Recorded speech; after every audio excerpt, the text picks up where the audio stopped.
बोलिए सियावर रामचंद्र की, सियावर रामचंद्र की।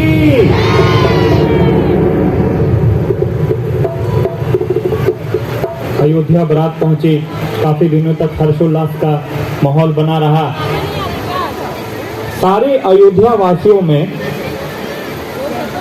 बहुत दिनों तक जब हर्षोल्लास हुआ, सबके अंदर यह एक चर्चा बनी रही कि अब राजा दशरथ जी को, श्री राम जी को युवराज बना देना चाहिए। सब अंदर ही अंदर सोचने लगे, पर महाराज से कोई कहता न था। एक दिन महाराज शीशे के सम्मुख जब अपनी बाल संवार रहे थे, तब कान के ऊपर उन्हें 2-4 सफेद बाल दिखे।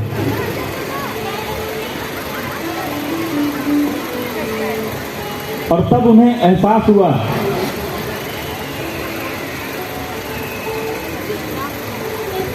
कि मुझे अब यह जिम्मेदारी छोड़कर प्रभु श्री राम को राज्य दे देना चाहिए। देखिए, यह भी अपने आप में कितनी बड़ी बात है। यदि कोई भी घर का मुखिया हो, उसे यह पता होना चाहिए कि कब तक मुझे यह कार्यभार संभालना है।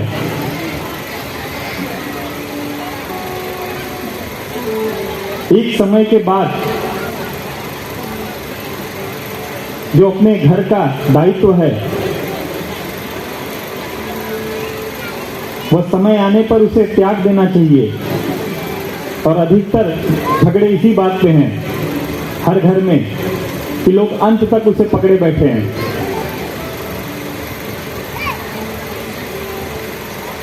हर व्यक्ति का एक समय होता है उस दायित्व को संभालने का, और आपको यह स्वतः ही आकलन करना पड़ेगा कि मुझे कब यह दायित्व छोड़ देना है, कब कहां कितना हस्तक्षेप करना है। अभी तक जो कथा थी तो भगवान की बाल लीला थी। अब जो कथा है यह भगवान की शिक्षा है कि हमें परिवार में कैसे रहना चाहिए।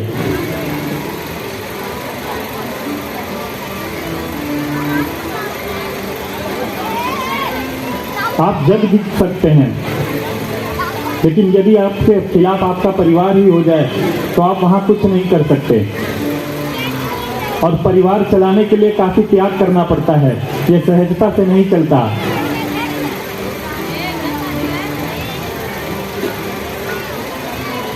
कई लोगों को विष के घूंट पीने पड़ते हैं।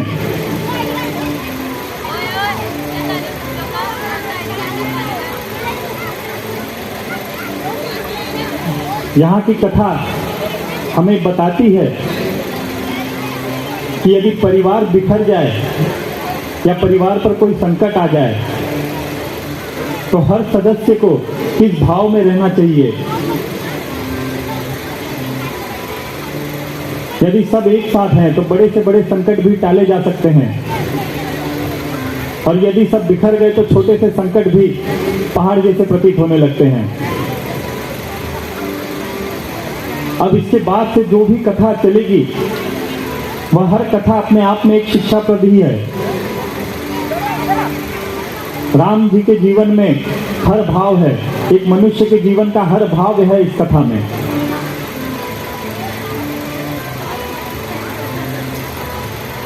और जैसे ही दशरथ जी को लगा कि अब मुझे यह जिम्मेदारी श्री राम जी को दे देनी चाहिए, श्री राम जी भी काफी निपुण हो गए हैं, हर वो कार्य ऐसा ही करते हैं जिसमें प्रजा का सुख हो और प्रजा उनसे स्वाभाविक ही प्रेम करती है। दशरथ जी ने जैसे ही यह सोचा, उनके मन में विचार आया, वह किसी से पूछने नहीं गए, वह सीधे गुरुदेव के पास पहुंच गए और जाकर गुरुदेव जी को अपनी मन की अभिलाषा बताई कि हे मुनिवर, मैं चाहता हूं कि अब प्रभु श्री राम युवराज हो जाएं।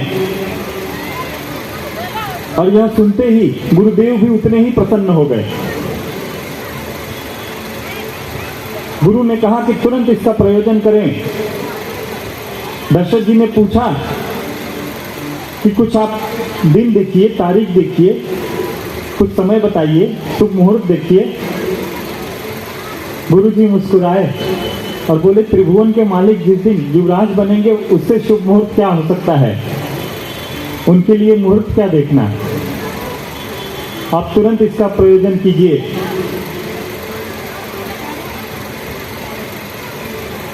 राजा दशरथ आए, दरबारियों में यह बात कही, सारे दरबारी हर्षित हो गए।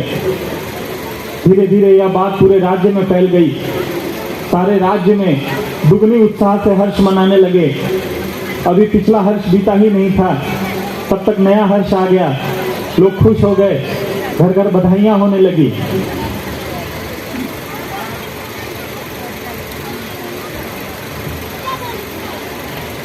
जब अत्यधिक खुशी हो जाती है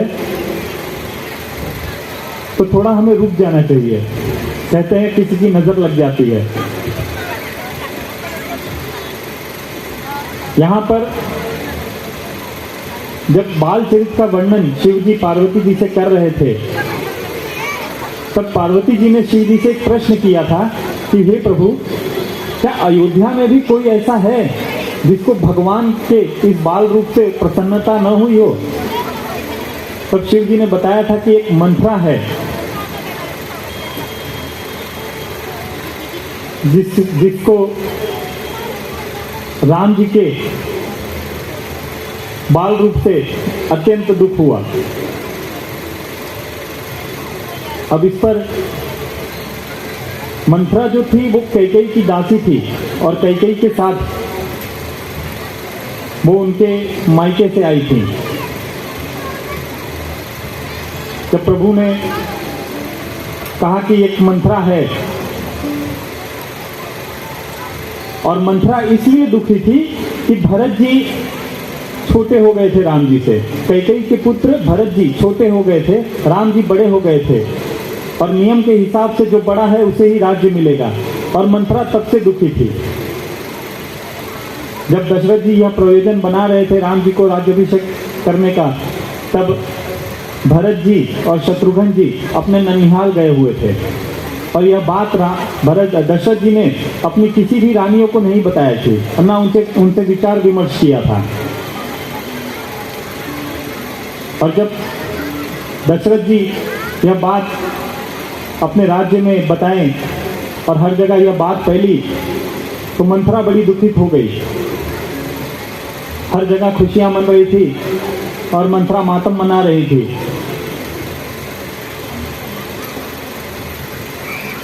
और देवता बड़ा दुखी थे।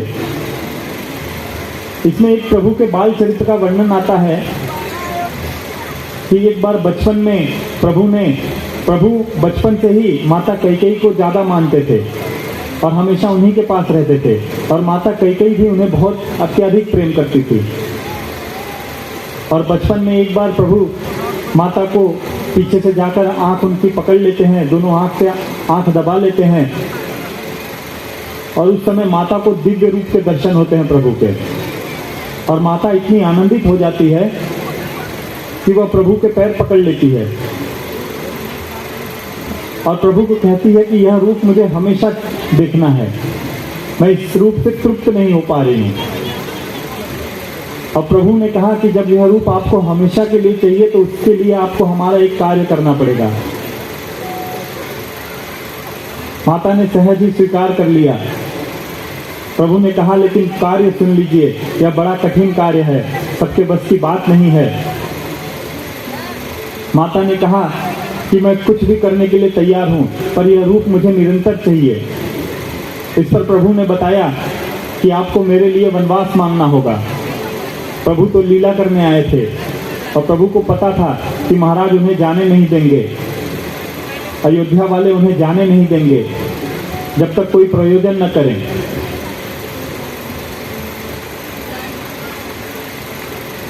इस पर माता ने तुरंत प्रभु की बात स्वीकार कर ली, लेकिन प्रभु ने उन्हें बताया कि इससे आपका अपयश होगा, आपकी कीर्ति खत्म हो जाएगी, आपके पुत्र आपको छोड़ देंगे, महाराज का देहांत हो जाएगा और यह सारा अपयश आपके ऊपर आएगा। माता ने कहा कि प्रभु आपकी लीला पूर्ण हो और उसमें मेरा योगदान हो, भले अपयश ही सही, मैं इसको सहज स्वीकार करती हूँ। यह बचपन की घटना थी, समय बदला।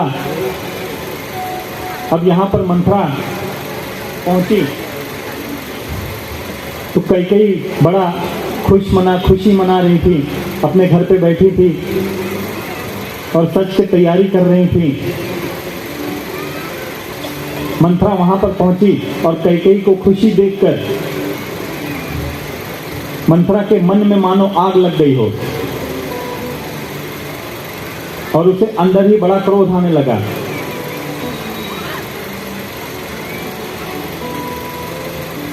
उसने जाकर कैकेयी को कहा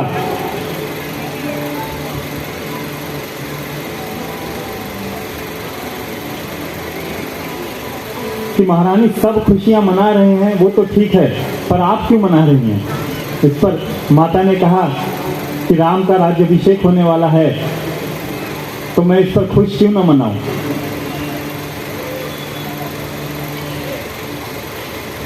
और जब माता ने इस तरह कहा तब मंथरा ने कहा कि यह आपके साथ एक चाल चली गई है, आपके साथ आपको धोखा दिया गया है। भरत को युवराज होना चाहिए, राम को कुटिलता से युवराज बनाया गया। और यह बात सुनते ही कैकेयी नाराज हो गई। उन्होंने कैकेयी ने मंथरा को कहा कि इससे आगे यदि आपने कुछ भी कहा तो मैं आपका मुंह तोड़ दूंगी।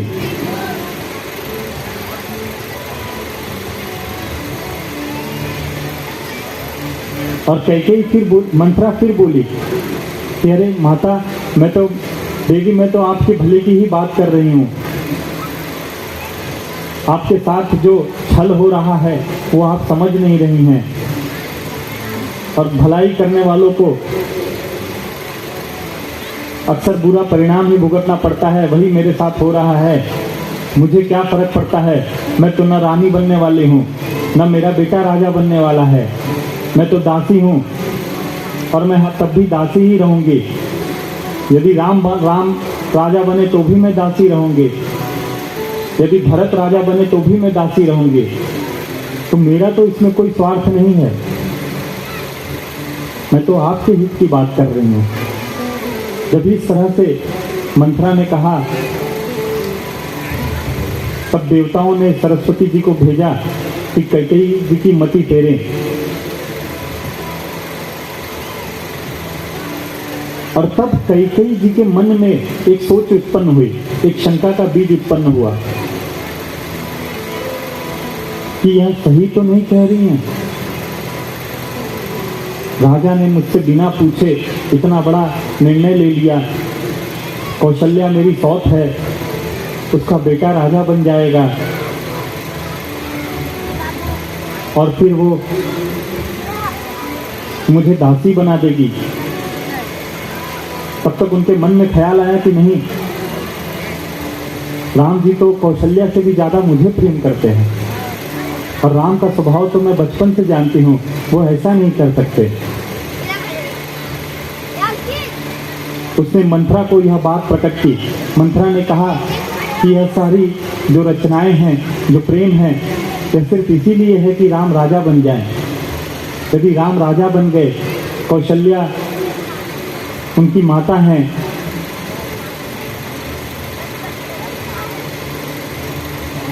और उसके बाद उनका स्वभाव बदल गया, तब आप क्या करेंगे? तब आप क्या दासी की तरह बन के रहेंगी? मैं तो दासी हूँ, मुझे आदत है इस चीज की, मुझे कुछ फर्क नहीं पड़ता। लेकिन क्या आप भी रह पाएंगी? अब इस पर कैकेयी जी विचार में पड़ गई। देखिए, जब विधाता को बुरे दिन देने होते हैं तो वह बुद्धि हर लेते हैं, और यहाँ सरस्वती जी की प्रेरणा से कैकेयी जी की बुद्धि हर ली गई।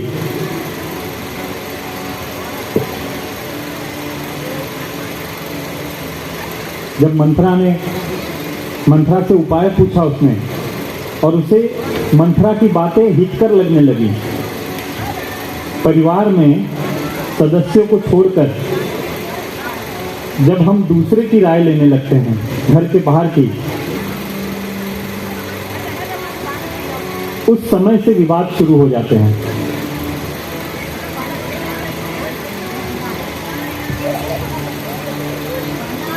आपके परिवार में कितनी भी कोई भी बात हो, आप बैठ के उसे समझिए, समझाइए।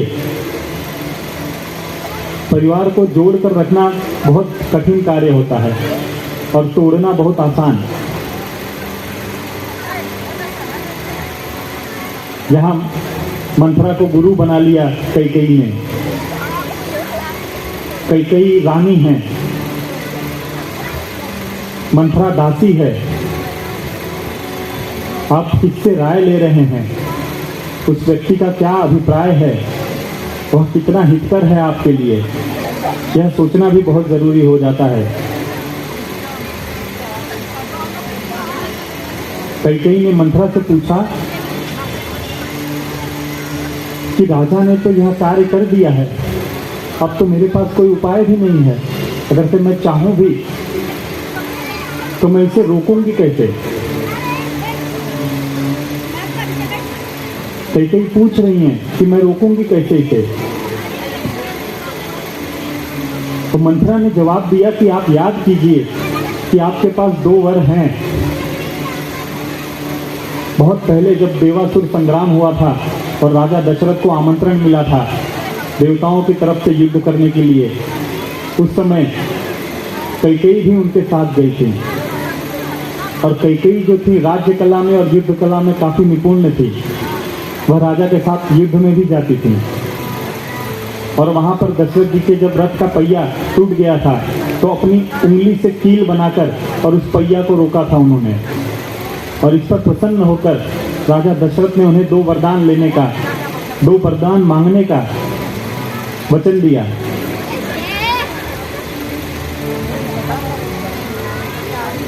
यदि आप कहीं हमने पढ़ा था कि जब आप बहुत अत्यधिक प्रसन्न हो तब आप किसी से कोई वचनबद्धता मत करो, और जब आप अत्यधिक दुखी हो तब आप किसी से वचनबद्धता मत करो, क्योंकि स्वभाव और परिस्थिति बदलती रहती है।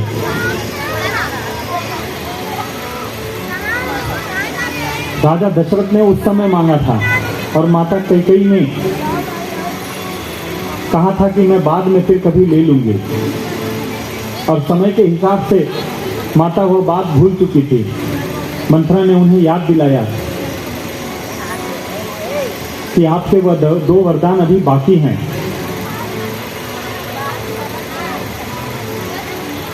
कैकेयी प्रसन्न हो गई वो कही कि हाँ मैं जाके मांग लेती हूँ। और जैसे ही निकली मंथरा ने उन्हें रोका और रोक कर कहा कि आप मांगेंगी क्या? तो कैकेयी ने कहा कि मैं मांग लूंगी कि भरत को युवराज बनाया जाए। तब मंथरा ने उन्हें बताया कि यदि युवराज भरत बन भी गए तो इससे राज्य में विद्रोह हो जाएगा, क्योंकि लोग यहाँ के जो अयोध्या के लोग हैं वह श्री राम को ही राजा मानते हैं, और फिर हो सकता है कि राम को राज्य मिल जाए। आप राम को अयोध्या से दूर कर दीजिए। जिस तरह हमारा संविधान चलता है उस तरह उस समय का नियम चलता था, और नियम के अनुसार यदि कोई भी राजकुमार या राजा 14 वर्ष तक राज्य के कार्य से या कार्यभार से या राज्य की सीमा से दूर हो तो फिर वह अपने राजा बनने का अधिकार खो देता है।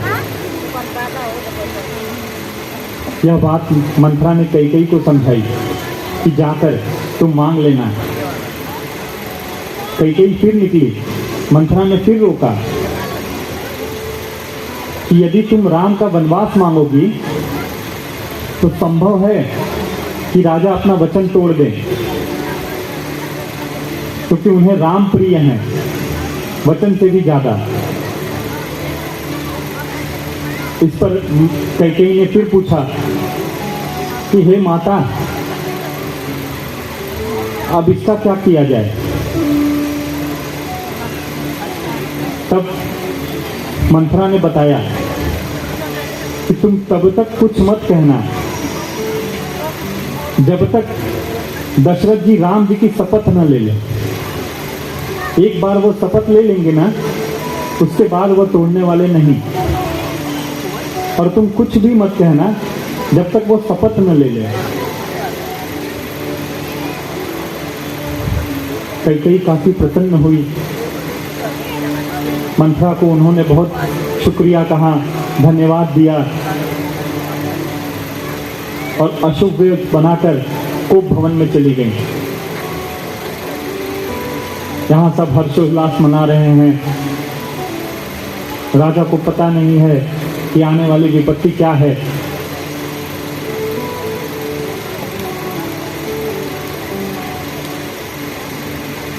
शाम को जब दशरथ जी महल में आए, और जैसे ही महल में आए उन्हें पता चला कि कैकेयी जी कोप भवन में है। यहाँ पर बाबा तुलसीदास जी एक प्रसंग लिखते हैं, एक लाइन लिखते हैं कि जिसके चलने से भूपति के भूलोक के सारे राजा डर जाया करते थे, जिनको देखकर स्वयं काल भी घबराता था। जब राजा दशरथ इंद्र के यहाँ जाते थे तो इंद्र अपना आधा सिंहासन उन्हें दे देते थे बैठने के लिए। वह राजा, वह प्रतापी राजा, जब उसने यह सुना कि कैकेयी कोप भवन में है, उसके प्राण सूख गए। जहां काम की प्रबलता को दर्शाया है बाबा ने। राजा पहुंचे कैकेयी के रुष्ट होने का कारण जानने, और जब राजा पहुंचे तब राजा ने बताया कि मैंने राम को राज्य अभिषेक दे दिया है, इतने खुशी के शुभ अवसर पर आप इस तरह क्यों बैठी हैं? तब कैकेयी ने कहा कि सबको आप सब दे रहे हैं, बस मुझे जो देना चाहिए वही आप भूल जा रहे हैं। तो दशरथ जी ने कहा कि आपको क्या चाहिए बताइए, किस राजा को राज्य से निकाल दूं? किसी ने तुम्हारा अपमान किया है तो बताओ, मैं उसको तुरंत मृत्यु दंड दे दूंगा।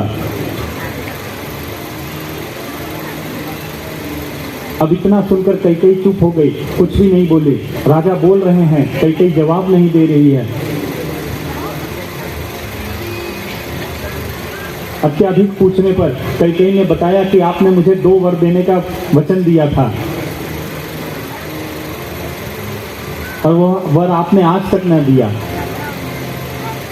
यह बात सुनकर दशरथ जी मुस्कुरा दिए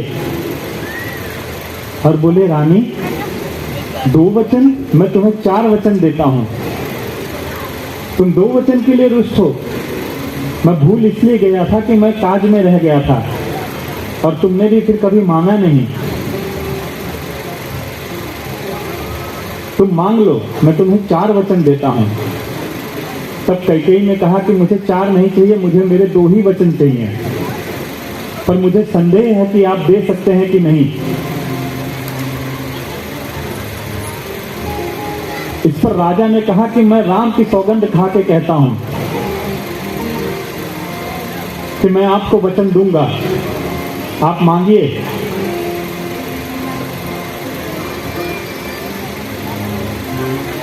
तब कैकेयी ने मांगा कि मेरे 2 वचन हैं, जिसमें यह पहला वचन यह है कि भरत का राज्याभिषेक हो।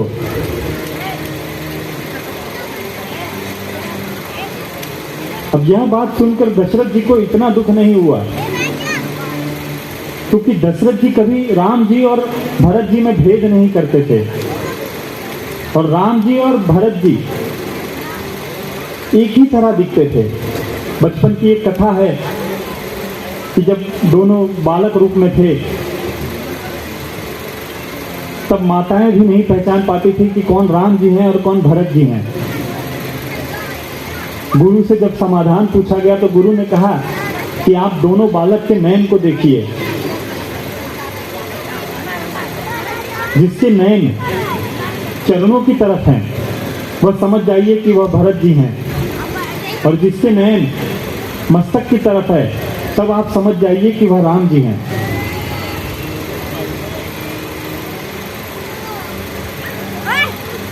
तब राजा ने पूछा कि आपका दूसरा वर क्या है। इस पर कैकेयी ने कहा कि राम को 14 वर्ष का वनवास। अब यह बात सुनते ही राजा के हृदय में वज्रघात हो गया।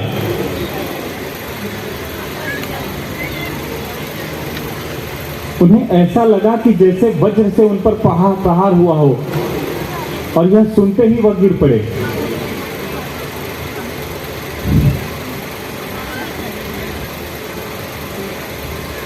अपने आप को उन्होंने संभाला, और इस समय कैकेयी उन्हें काल के रूप में दिखने लगी।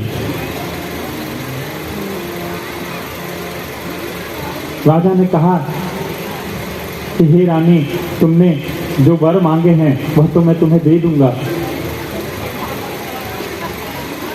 जो पहला वर है वो मैं तुम्हें दे दूंगा।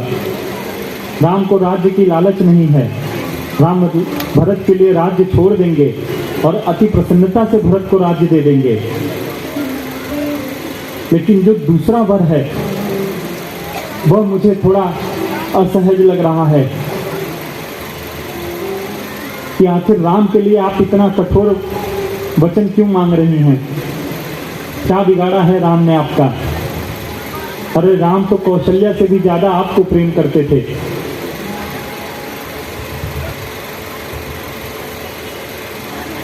जब कभी रात में स्वप्न में राम डरते थे तब वो आपका ही नाम लेकर पुकारते थे। जब भी आप और कौशल्या जी उन्हें बुलाती थी तब वो आपके पास पहले जाते थे।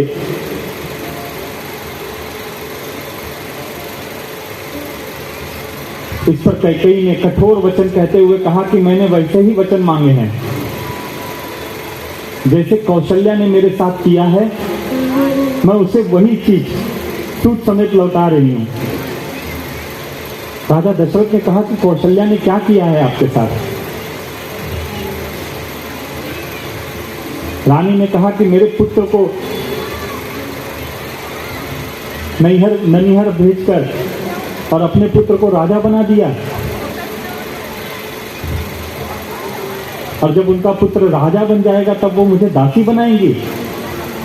जिस हिसाब से उन्होंने मेरा हित सोचा है मैं भी वही हिसाब से उनका हित सोच रही हूँ। इस पर राजा दशरथ ने कहा कि इसमें उनकी कोई गलती नहीं है, ये सारे विचार तो मैंने किए हैं। कौशल्या को भी मैंने नहीं पूछा। मेरी मुझसे गलती यही हो गई कि मैंने किसी भी रानियों से इसमें विचार विमर्श नहीं किया और मैंने स्वयं ही यह निर्णय ले लिया।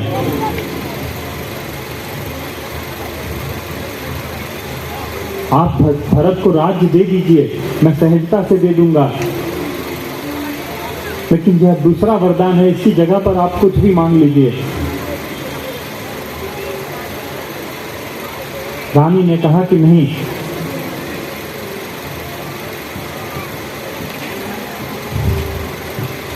मुझे यही चाहिए, इसकी जगह पर मैं दूसरा वरदान लेकर संतोष होने वाली नहीं हूं। जिसने जिस हिसाब से मेरा भला किया है मैं उस पर उसी हिसाब से प्रतिक्रिया दूंगी। दशरथ जी ने कैकेयी जी के चरण पकड़ लिए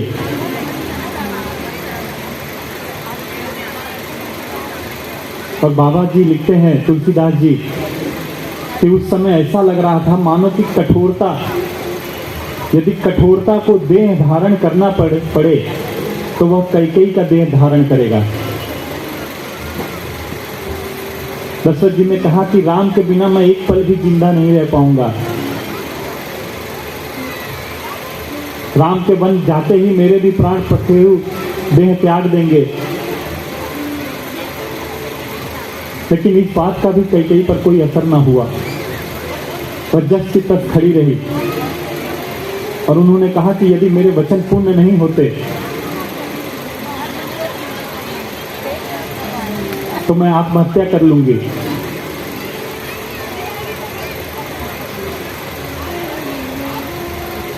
जब लाख समझाने पर भी कैकेयी नहीं मानी, तब राजा दशरथ ने कहा कि तुम्हें अभी समझ में नहीं आ रहा है, लेकिन इसका अपयश तुम्हारे ऊपर आएगा। राम जी के जाने से मेरा मरण तो निश्चित है,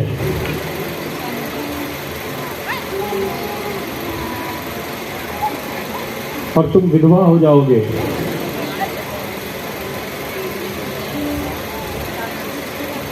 और कैकेयी निष्ठुरता से खड़ी रही।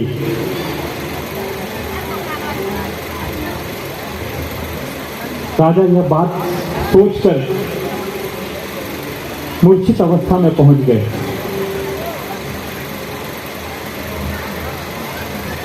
सुबह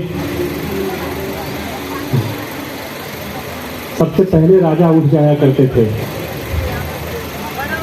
राजाओं को उठाने के लिए गवैये जो होते थे वह गीत गाते थे, कमरे के बाहर बैठकर सुरीली आवाज में।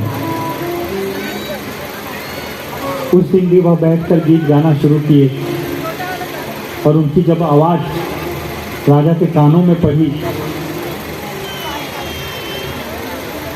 तो उन्हें ऐसा प्रतीत हो रहा था कि जैसे कानों के माध्यम से उनके शरीर में विष भरा जा रहा हो।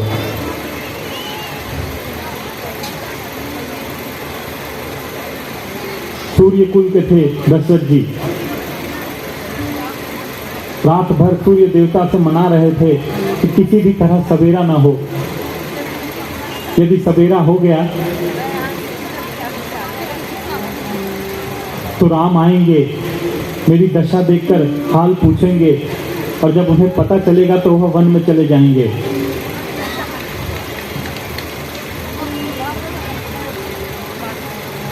अपने इष्ट को मना रहे हैं दशरथ जी। सूर्य देवता की आराधना कर रहे हैं। काफी समय बाद जब सुमंत जी ने, जो सचिव थे, उन्होंने देखा कि राजा उठे नहीं हैं अभी तक, तो उन्हें बड़ा अचरज हुआ। और जब अचरज हुआ तो वह स्वयं गए राजा जी को जगाने। राजा जी अपने कमरे में नहीं थे। उन्हें पता चला कि यह कोप भवन में है। जब वे वहां गए और जाने के बाद उन्होंने दशा देखी तो उनका हृदय कांप गया। उन्होंने देखा कि राजा फर्श पर गिरे पड़े हैं, वस्त्र बिखरे हैं, मुकुट गिरा हुआ है और कुभेश बनाए कैकेयी निष्ठुरता के साथ वहां पर बैठी है और राजा कुछ कह नहीं रहे हैं, उनके मुख से सिर्फ राम राम निकल रहा है। हे राम, हे राम। यह दृश्य देखकर सुमंत जी घबरा गए। उन्होंने कैकेयी से पूछा इसका कारण। कैकेयी ने कहा कि जाकर राम को बुला कर लाओ, मुझे कुछ ज्ञात नहीं है। यह राम राम कह के रात भर ऐसे ही पड़े हैं और तुम जाओ राम को बुला कर लाओ।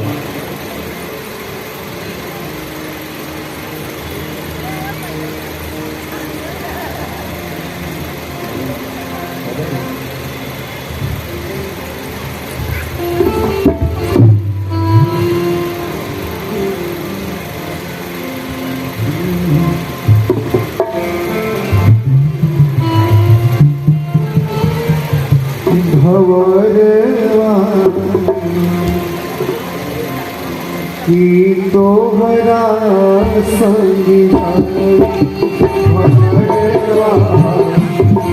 तोहरा संगिया तोहरा संगिया तोहरा संगिया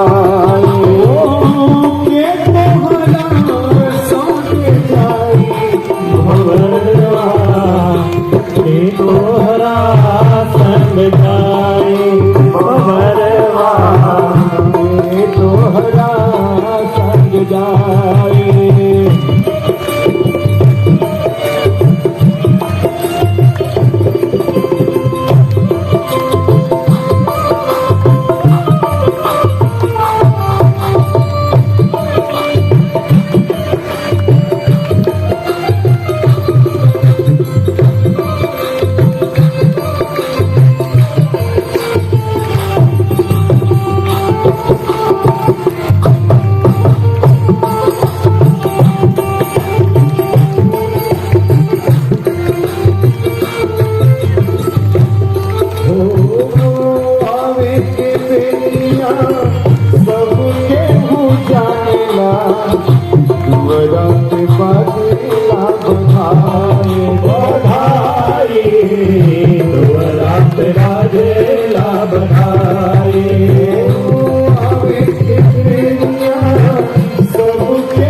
जाए के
पद है निर्वाणी, यह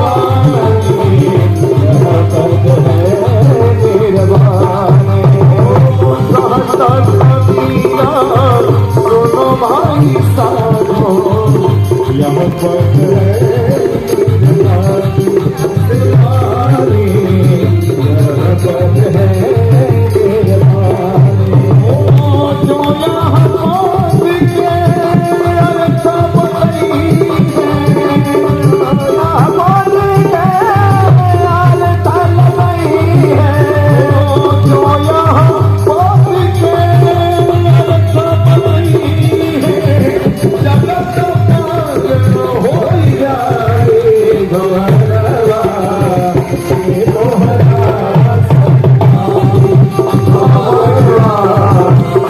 तोहरा संग गाए, ये तोहरा संग गाए, ये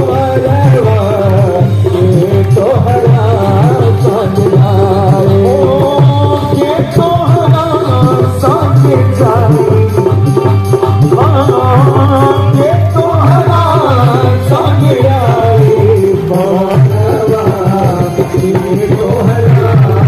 गाए, ये तोहरा संग गाए, ये तोहरा संग गाए, हमारे तोहरा संग गाए, हमारे ये तोहरा संग गाए।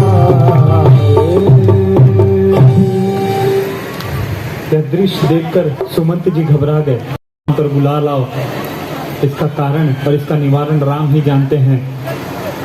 क्यों ये इस तरह पड़े हैं मुझे नहीं पता, और रात भर ये राम राम जप कर रहे हैं। सुमंत जी तुरंत गए राम जी के यहाँ। राम जी ने उनका आदर सत्कार किया पिता की तरह। सुमंत जी ने बताया, जब राम जी आए तब पिता की दशा देखी तो वो काफी दुखी हो गए। और फिर उन्होंने माता कैकेयी से पूछा कि इसका कारण क्या है। दशरथ जी कुछ बोल न पाए। वह राम को देखते थे और अश्रु बहाते थे, और वह यही मनाते थे कि कैकेयी भी बोल न पाए। और जब कैकेयी ने बताया पूरी घटना, पूरे दृष्टांत, यह सुनकर राम जी प्रसन्न हो गए।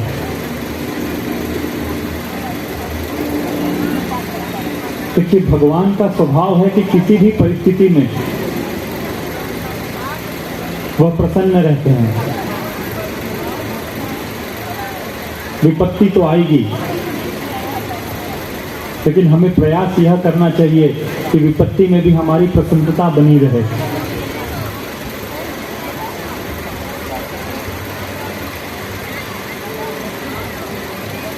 राम जी को तनिक भी ग्लानि नहीं हुई इस बात की।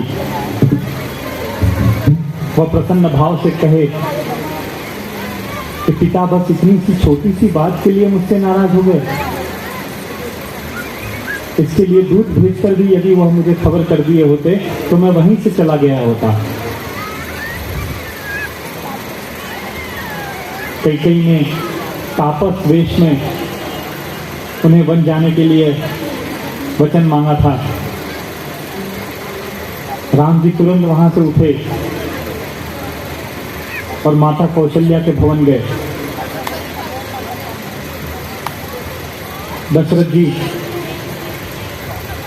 यहाँ अपने कुल देवता को मना रहे हैं कि किसी तरह राम की मति बदल जाए। राम जी भाग कर गए माता कौशल्या के पास। माता ने उन्हें देखा, काफी उन्हें सराहा, उन्हें अपने गोद में बिठाया और उनसे कहा कि आज तुम्हारा राज्याभिषेक होने वाला है।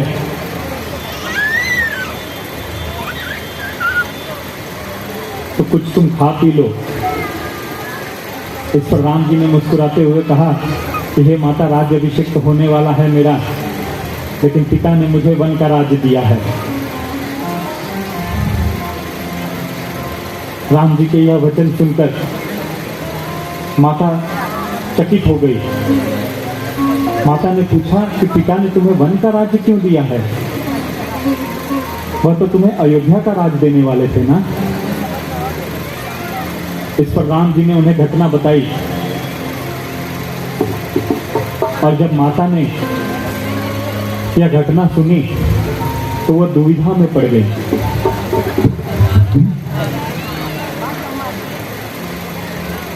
यहाँ पर एक बहुत अच्छी बात कौशल्या जी ने बताई, राम जी को अपनी त्याग की भावना बताई।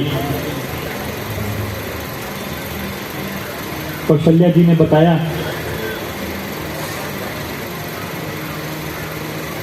कि यदि पिता की आज्ञा हो और माता की आज्ञा हो तो पिता माता की आज्ञा सर्वोपरि होती है। यदि पिता ने तुम्हें अकेले आज्ञा दी है वन जाने के लिए, तो मैं तुम्हें आज्ञा देती हूं कि तुम वन न जाओ। लेकिन पिता और माता दोनों ने तुम्हें आज्ञा दी है।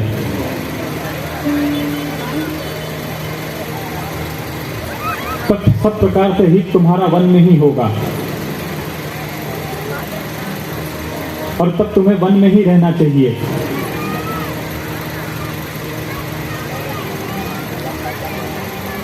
अपने हृदय को कठोर करके माता ने कहा कि जिस पुत्र ने पिता और माता की आज्ञा का पालन कर लिया और उस आज्ञा में यदि वन ही जाना लिखा है, तो वनदेव ही तुम्हारे पिता है और वन देवी ही तुम्हारी माता है, और इसमें भी तुम्हारा ही हित होगा। और चूंकि इसमें तुम्हारी माता की भी आज्ञा शामिल है,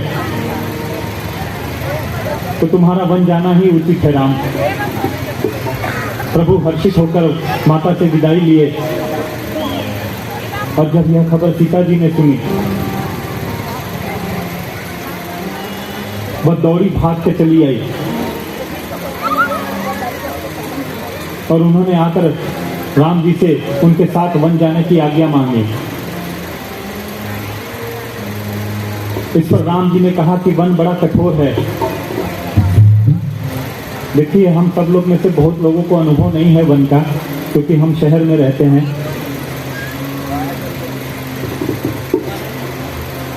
और आज से हजारों लाखों समय पहले तो वन तो और निष्ठुर हुआ करते थे।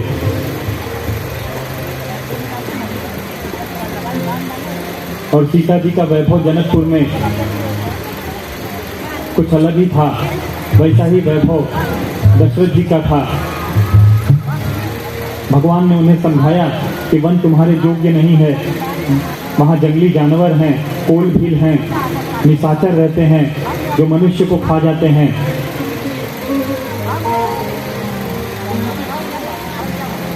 पर माता सीता नहीं मानी। कौशल्या जी भी ने सीता जी को समझाया कि वन तुम्हारे योग्य नहीं है। राम जी ने कहा कि तुम यहीं रहो और सास ससुर की सेवा करना।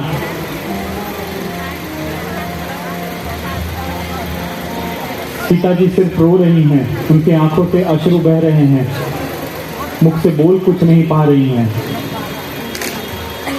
और रोते रोते उन्होंने कहा कि मैंने कभी भी कोई दुख नहीं देखा है। मेरे पिता की समृद्धि का बखान स्वयं कुबेर करते हैं, और मेरे ससुर त्रिलोक में इनके समान कोई नहीं है। लेकिन जब मेरे अंदर आपसे विरह की भावना आ रही है, तो यह सारे सुख मुझे दुख लग रहे हैं।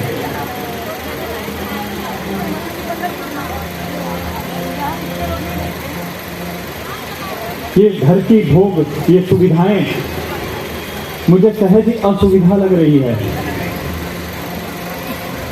और जब मैं अपने आप आपके साथ वन में कल्पना कर रही हूं,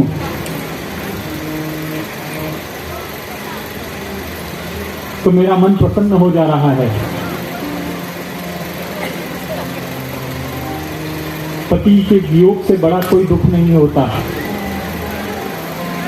और मैं नाथ आपकी सौगंध लेके कहती हूं कि यदि आप मुझे छोड़ गए तो मैं जीवित नहीं बचूंगी। मुझे दासी बना लीजिए, मैं आपके साथ चलूंगी। आपके रास्ते के कंकड़ मैं बाहर दिया करूंगी।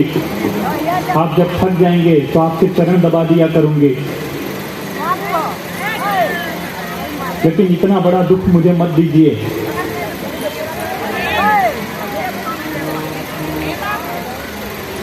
यह महल मेरे किस काम का, जब यहाँ पर मेरा पति ही ना हो। विवाह के बाद सारे रिश्ते पति के माध्यम से ही होते हैं। जब आप वन में रहेंगे तो वन देवी ही मेरे ससुर हैं और वन देवी ही मेरी सास है, और मैं उसी हिसाब से वहां पर रहूंगी। राम जी ने देखा कि समझाने का कोई फायदा नहीं हो रहा है, तो उन्होंने आज्ञा दी सीता जी को कि जाइए वन जाने की तैयारी कर लीजिए। जब यह खबर लखन भैया ने सुनी तो वह दौड़ कर चले आए, भगवान राम के चरणों में गिर गए और भगवान के चरणों में गिरकर वो कहने लगे कि मैं भी चलूंगा आपके साथ।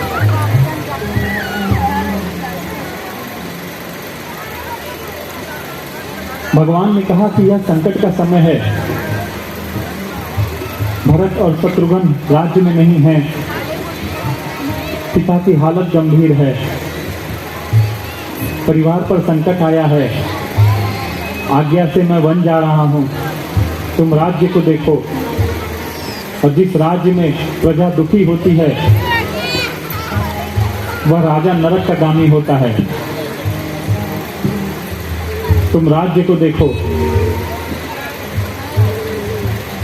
इतना सुनते ही लक्ष्मण जी चरण पर गिर गए और कहने लगे, न तो मैं पिता को जानता हूँ, न तो मैं माता को जानता हूँ, न तो मैं राज्य को जानता हूँ, न तो मैं गुरु को जानता हूँ। मैं जब से जन्म लिया हूँ तब से मैं सिर्फ आपको जानता हूँ। आपके अलावा मेरा कोई सगा संबंधी इस पूरी सृष्टि पर, इस पूरी धरती पर नहीं है। प्रभु समझ गए कि लक्ष्मण जी भी मानने वाले नहीं हैं। प्रभु ने लक्ष्मण को कहा कि जाओ माता से आज्ञा लेकर आओ।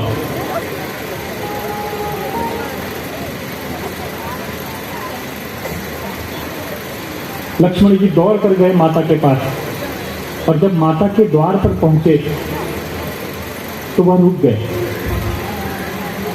वो सहम गए, वो भयभीत हो गए कि यदि माता ने आज्ञा नहीं दी तो क्या होगा।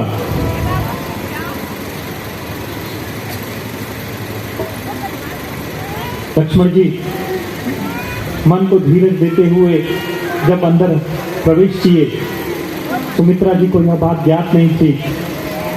जब लक्ष्मण जी ने आज्ञा मांगी, सुमित्रा जी ने कारण पूछा। लक्ष्मण जी ने जब कारण बताया तो माता की दशा देखकर लक्ष्मण जी और भयभीत हो गए। दयनीय दशा हो गई सुमित्रा जी की, और लक्ष्मण जी भयभीत हो गए यह सोच के कि कहीं माता ने मोहवश मुझे वन जाने की आज्ञा न दी तो मैं क्या करूंगा। और यह सोचकर 2 घड़ी के लिए राम जी को मनाने लगे। माता ने देखा लक्ष्मण जी की दशा,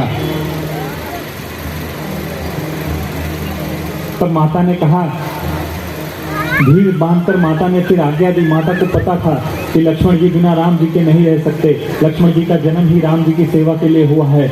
माता ने आज्ञा दी कि यदि राम और सीता वन में जा रहे हैं तो तुम्हारा अयोध्या में कोई काम नहीं है।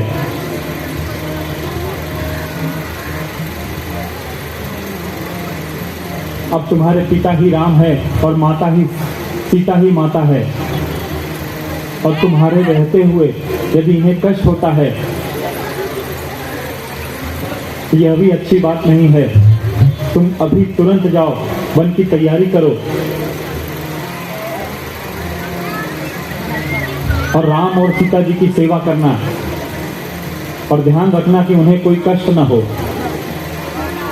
यह बात सुनकर लक्ष्मण जी हर्षित हो गए और वह प्रभु के साथ चल पड़े।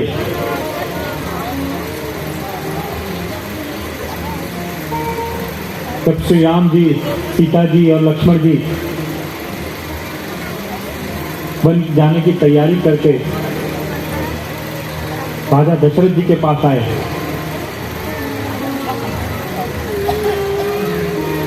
राजा दशरथ को होश नहीं था। वह उठते थे, राम की कल्पना करते थे और पुनः मूर्छित हो जाते थे।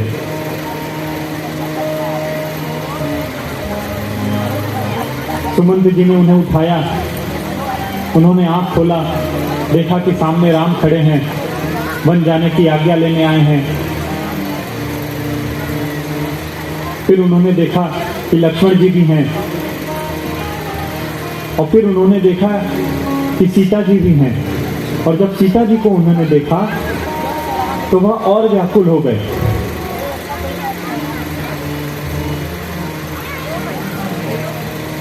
राजा दशरथ ने कहा कि शाम पूरे प्रकरण में दशरथ जी ने अपने मुख से कभी भी राम को वन जाने की आज्ञा नहीं दी।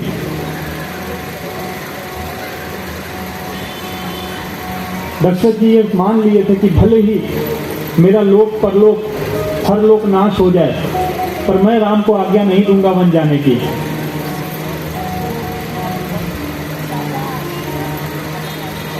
और सीता जी को देखकर वह तो और व्याकुल हो गए।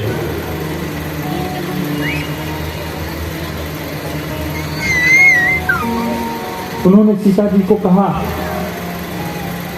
पहले उन्होंने राम जी को समझाया कि राम तुम युवराज हो, वचन प्रतिबद्ध मैं हूं, प्रजा तुम्हारे साथ है, तुम राज्य में विद्रोह कर दो, मेरे पर आक्रमण कर दो और राज्य छीन लो मुझसे, मुझे बंदी बना दो और तुम राज्य करो।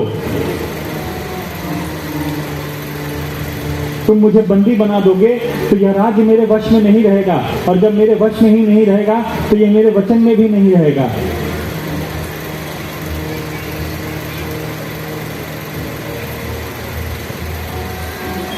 प्रभु पिता की बात सुनते रहे, परंतु कुछ उत्तर नहीं दिया।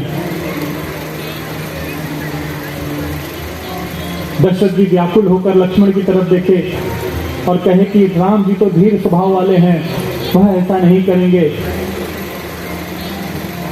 तुम ही आक्रमण कर दो।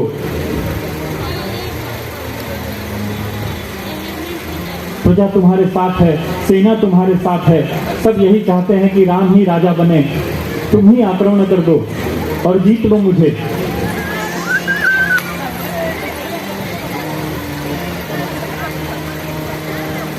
पर लक्ष्मण जी भी राम की आज्ञा से बंधे थे। अनेक प्रकार से दशरथ जी ने समझाया कि राम किसी भी तरह रुक जाएं।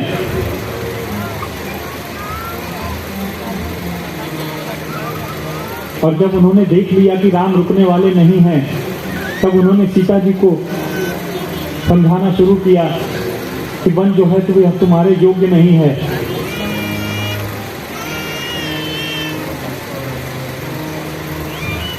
तुम यहीं रहो, और वनवास तो राम का हुआ है, तुम्हें तो वनवास हुआ नहीं है। और जब यह प्रकरण चल रहा था, कैकेयी भी वहां खड़ी थी, और कैकेयी को बहुत क्रोध आ रहा था। उनको लग रहा था कि यह सब दिखावे का नाटक कर रहे हैं। वो बड़े ही निष्ठुरता से आई, मुनियों का कपड़ा आगे रख दिया और सीता जी से कहा कठोर शब्दों में कि मैंने तुम्हें वन नहीं दिया है, आगे जिसकी जो इच्छा हो वो करे, तुम चाहो तो यहां रह सकती हो।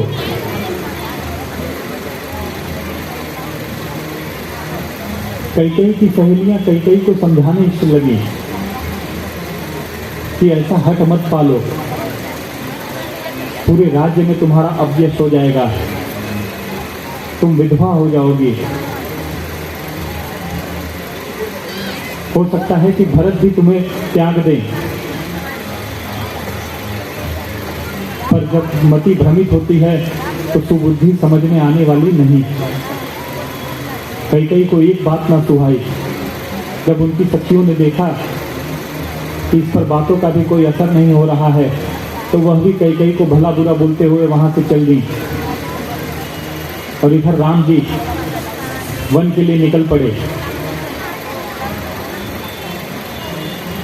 जब राम जी दशरथ जी के कमरे से बाहर जा रहे थे, तब दशरथ जी शिव जी को मनाने लगे कि आओ सुतोष तुम अवधर दानी, करही प्रणाम जोरी जुग पानी।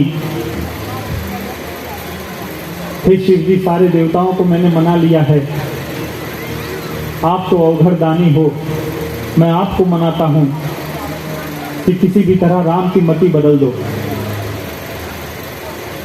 कि प्रभु की मति बदल जाए, मेरे पुत्र की मति बदल जाए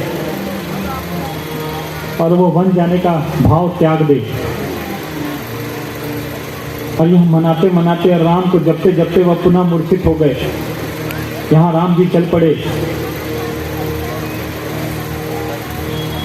कुछ समय बाद सुमंत जी को जब होश आया, दशरथ जी को जब होश आया, तो उन्होंने सुमंत जी को बुलाया और बुलाकर कहा कि हे सुमंत, हमेशा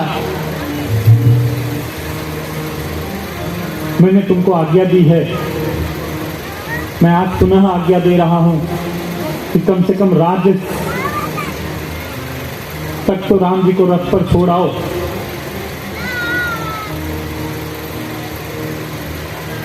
और राम जी को ले जाना, गंगा में स्नान कराकर और उन्हें पुनः वापस लेकर आ जाना।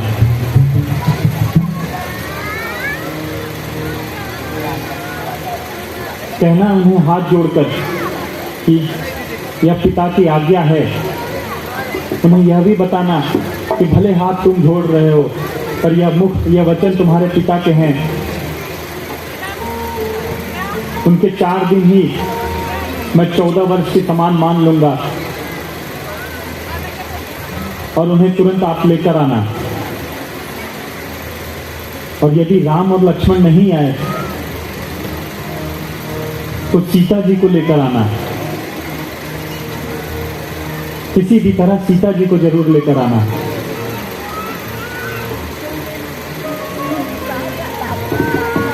जब और यह बात कब कहना, यह समय देखकर बात कहना कि जब सीता जी वन की कठोरता, वन की निष्ठुरता को देखकर डरेंगी, तब तुम उनसे यह बात कहना। और यह बात कहकर उन्हें लौटा लाना। राजा की आज्ञा पाकर सुमंत जी चले। रथ पर राम, सीता जी और लक्ष्मण जी को बिठाया।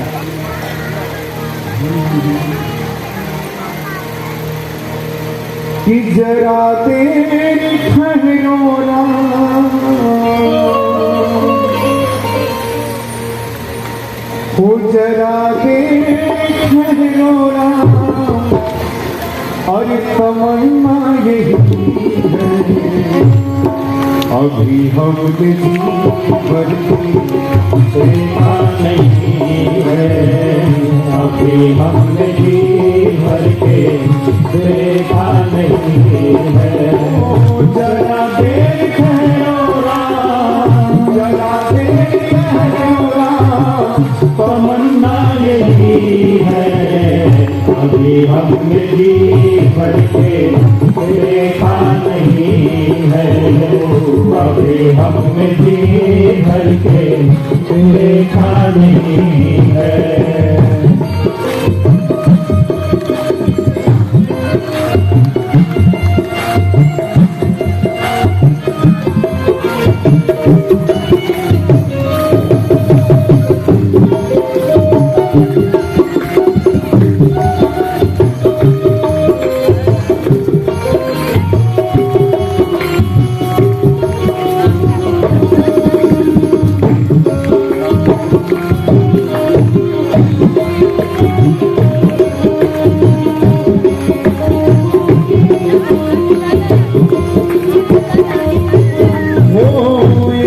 कैसी घड़िया जीवन की आई, अपने ही प्राणों की करने दिखाई।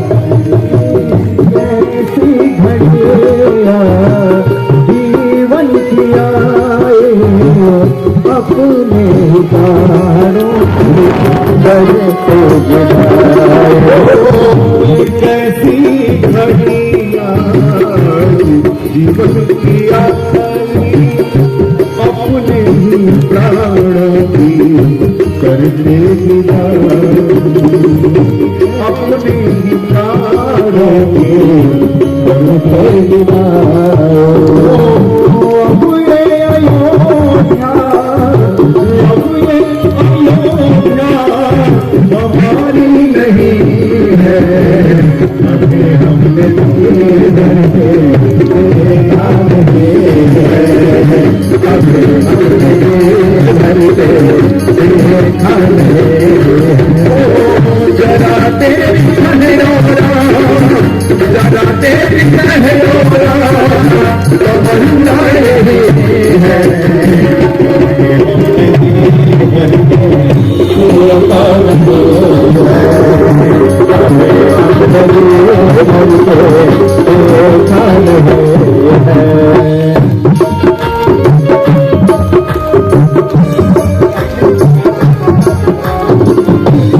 जय हो जय हो।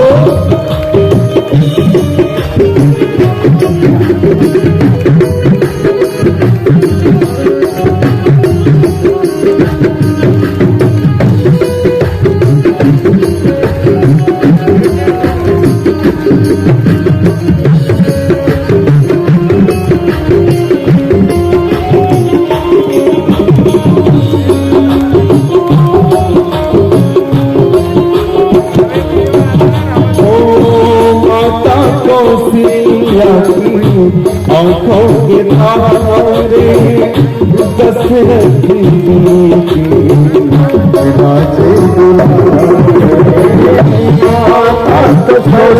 राजे आंखों के तारे दशरथ जी के राजे दुलारे। माता को सिया की आंखों के तारे दशरथ जी के राजे दशरथ जी के राजे दुलारे। कभी अयोध्या कभी अयोध्या को भुलाना नहीं है।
अंधेरी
ये